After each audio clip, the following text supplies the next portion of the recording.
के दौरान इंदौर देवास बाईपास पर चरमराई यातायात व्यवस्था को सुचारू बनाए रखने के लिए कमान संभाल ली है। उन्होंने अधिकारियों को निर्देश दिए हैं कि किसी भी स्थिति में यातायात बाधित ना हो और नागरिकों को न्यूनतम असुविधा का सामना करना पड़े।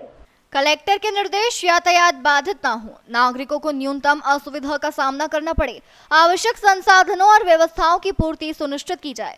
इस दौरान एडीएम रोशन राय को अर्जुन बड़ौदा क्षेत्र में, एसडीएम अजय शुक्ला को देवगुराड़िया क्षेत्र में और एसडीएम राकेश परमार को मानपुर क्षेत्र में तैनात किया गया।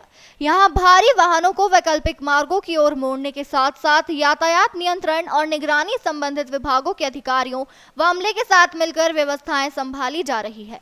बहरहाल बाईपास पर यातायात सामान्य बन रहा है। प्रशासन की तत्परता और विभागीय समन्वय के चलते यातायात व्यवस्था में सुधार आ रहा है। ट्रैफिक में फंसे हुए 3 लोगों की मौत को लेकर इंदौर कलेक्टर ने संवेदना भी व्यक्त की। अब देखना यह होगा कि आगे क्या कार्रवाई की जाती है और यातायात व्यवस्था कैसे सुचारू बनाई जाती है। संबंधित विभागों के समन्वय से यातायात व्यवस्था सुचारू बनाने का प्रयास किया जा रहा है। डिवीजन की जो मीटिंग है वो भगत महोदय के द्वारा ली गई है और उसमें जो समसामयिक विषय है उन पे चर्चा हुई है। खासतौर पर बाढ़ से निपटने के लिए जो कदम उठाए जाने उन पर चर्चा हुई है और खासतौर पर अगर इंदौर की बात करें, जो शहरी क्षेत्र में ट्रैफिक की समस्या और जलभराव की समस्या होती है उस पर भी बातचीत हुई है और बाहर जो हमारा रूरल एरियाज के जो पर्यटक स्थल हैं और जो अन्य बाढ़ से संबंधित व्यवस्थाएं रहती हैं उन पे चर्चाएं हुई हैं। इसके अलावा विकास से संबंधित जो अन्य मुद्दे हैं, राजस्व से संबंधित अन्य मुद्दे, उन पे चर्चा हुई है। सर, आज बाईपास पर और शहरी क्षेत्र में क्या व्यवस्थाएं की गई है, किस तरह से व्यवस्था? देखिए, बाईपास पे जो स्थिति 2 दिन से निर्मित हुई है, जिसमें खास तौर पर जो जितना भी traffic Indore Ujjain road show की बन रही है और हमारा मांगलिया वाली रोड पे जो फ्लाईओवर बन रहा है उसकी वजह से एक तो ट्रैफिक बढ़ा बाईपास पे और जितना मजबूतीकरण होना चाहिए था सर्विस रोड का उतना एनएचआई के द्वारा नहीं किया गया, जिसकी वजह से ये स्थिति निर्मित हुई है। क्योंकि गड्ढे भी हो गए हैं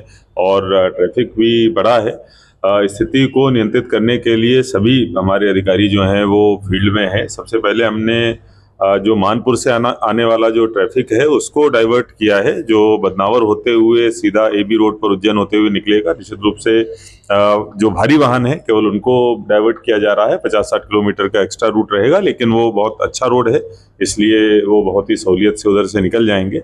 इसके अलावा जो इंदौर से जनरेट होने वाले भारी वाहन हैं उनको भी आज से जो डबल चौकी वाला रूट है उसको देवगुराड़िया से डाइवर्ट किया जा रहा है भारी वाहनों को, जिससे कि इस रूट पर और थोड़ा दबाव कम हो सके।